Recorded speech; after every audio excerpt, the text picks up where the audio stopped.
Hello everyone, today I want to talk a little bit about Monolith Soft and their success, because despite where you have many developers talk about how much gaming has become so much more expensive, especially when it comes to the development cost and the process altogether, we've seen a ton of failures, studio shutdowns, staffs getting laid off, employees just losing their jobs just left and right. But Monolith Soft is in a different kind of situation. They're not going through those type of blunders that many AAA studios have been going through over the past couple of years. We've been seeing a lot more since 2024 and even in the current year 2025, but Monolith Soft is one of those studios that not going through that problem, and in fact they've been expanding, hiring more employees.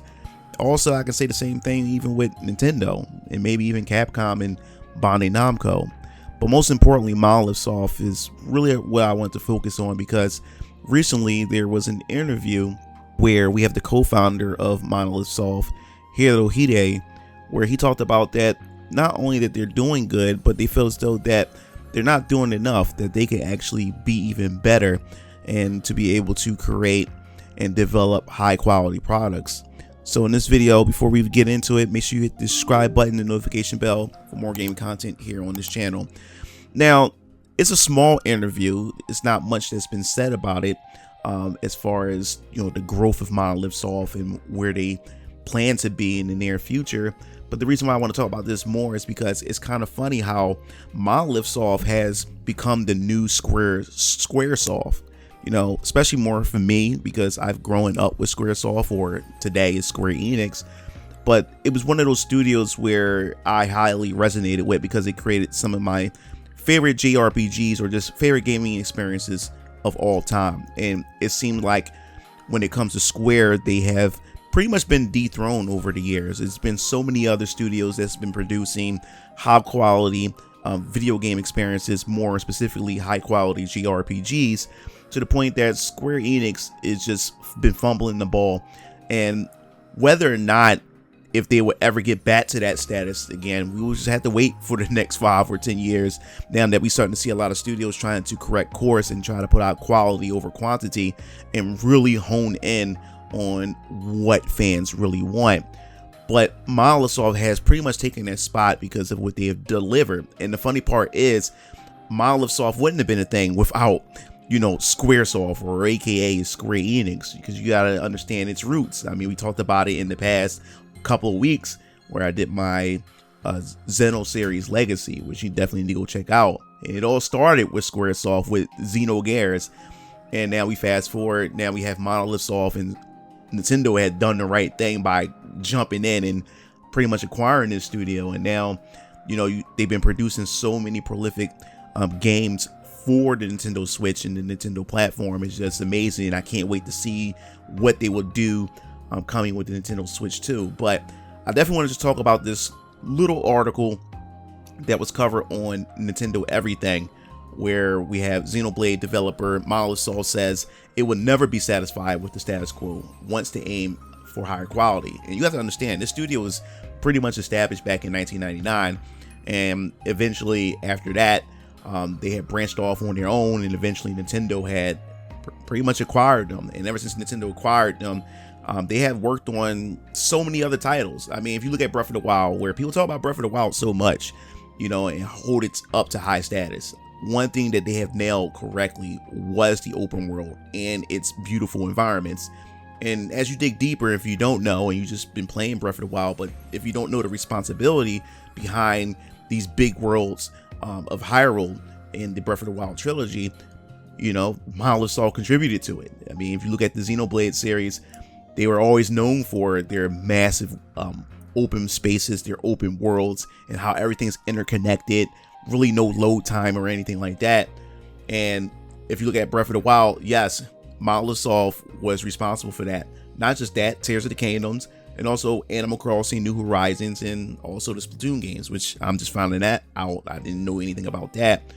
But the great thing about it is, where we have Hirohide in the interview, he mentioned that, I quote, "Compared to when the company was established in 1999, the number of staffs have greatly increased. There are 3 development centers, and we have worked on many large titles. However, I don't think things like success or accomplishments are satisfactory enough. As long as Monolith Soft continues to exist, we would never be satisfied with the status quo and would want to aim for higher quality. And he has a point here where it just takes more than just, developing great games and having success, because I think that's what we're seeing in a lot of these current games, where they think the name alone of their games would be enough to sell those games, and they pretty much rely on their past work instead of actually pushing forward and pushing for higher quality.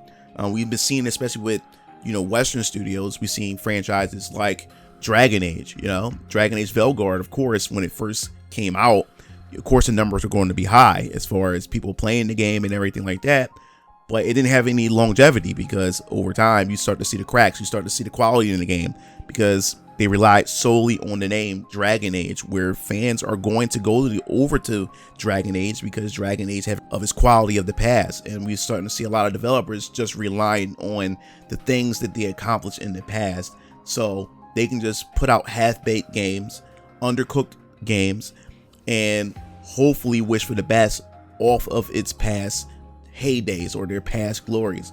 And Monolith Soft doesn't want to be caught up in that, in their past glory. They want to continue to keep pushing out high quality content, high quality work. And that's how I believe that all studios should be moving forward, especially our legacy studios that created some of the most fondest memories that we've remembered growing up with these games. They can't just rely on their heydays. They can't just rely on their past, accomplishments. They have to keep always pushing forward, pushing the mold when it comes to experiences in gaming. And Monolith Soft, they got that. Every time Monolith Soft come out with a new Xenoblade game, I'm always hyped. I'm always looking forward to it, and they always got me excited to see what they do next. And that's why I can't wait for Monolith Soft and see what other projects they're working on. And the fact is that they have 3 different type of teams. I believe that Nintendo has one of their teams work on their Zelda games or whatever other Nintendo titles that they have, and then of course you have the other team that work on the Xenoblade games, and then I think their third team may work on whatever new IPs that they have. I could be wrong, leave it in the comment section below, but if I can remember, that's why they had hired more staff, so they can work on different things. And that's how you run a company. That's how you keep things going and keep things fresh. So I'm always looking forward to see what other titles outside of the Xeno series that Monolith Soft works on, while taking that experience that they had from the Xeno series and apply it to their newer IPs. So I'm definitely looking forward to what they have.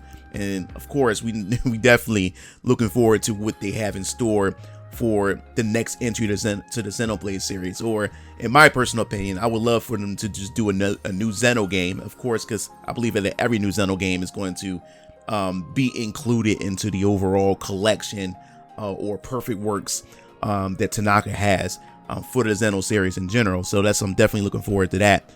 But good for them, man. And it's so sad to see how Squaresoft or Square Enix had been dethroned so long ago by so many other studios that's just outpacing them in terms of quality for their games, and more specifically for their JRPGs. And I think Monolith Soft had become that new studio for me that had pretty much dethroned Square altogether. So Monolith Soft is like my new Square for current times, modern times, because they keep that quality. It's just that the only thing that's holding them back is the hardware that they're producing these games on, and that's pretty much the Nintendo hardware. So I'm looking forward to see what the Nintendo Switch 2 offers in terms of specs, and which will allow Monolith Soft themselves to be able to show off what they can do, and express their creative chops even more to a higher level. And the fact is that we gamers had dug into Xenoblade Chronicles X Definitive Edition, and the fact is that they found 60 frames per second type of feature in that game that the original Switch can't really, I guess you say, access really well, which hints that maybe you'll be able to play it in 60 frames per second on the Nintendo Switch 2, which gives us a preview or an idea what we can expect with the Nintendo Switch 2. So I'm looking forward to see what creativity that Monolith Soft have moving forward onto the next generation hardware of the Nintendo Switch platform. So that pretty much wraps us up. If you enjoyed this video, I definitely want to hear your thoughts. What games have you played for Monolith Soft? Which of those games are your favorite amongst this company itself? and what games are you looking forward to in terms of new IP coming from Monolith Soft, and also what are you looking forward to as far as the Xeno series is concerned moving forward. So if you like the video, hit the like button, subscribe button for more gaming content here on this channel. This is MugenLord signing off. I'll see you Game Fiends later. Peace out.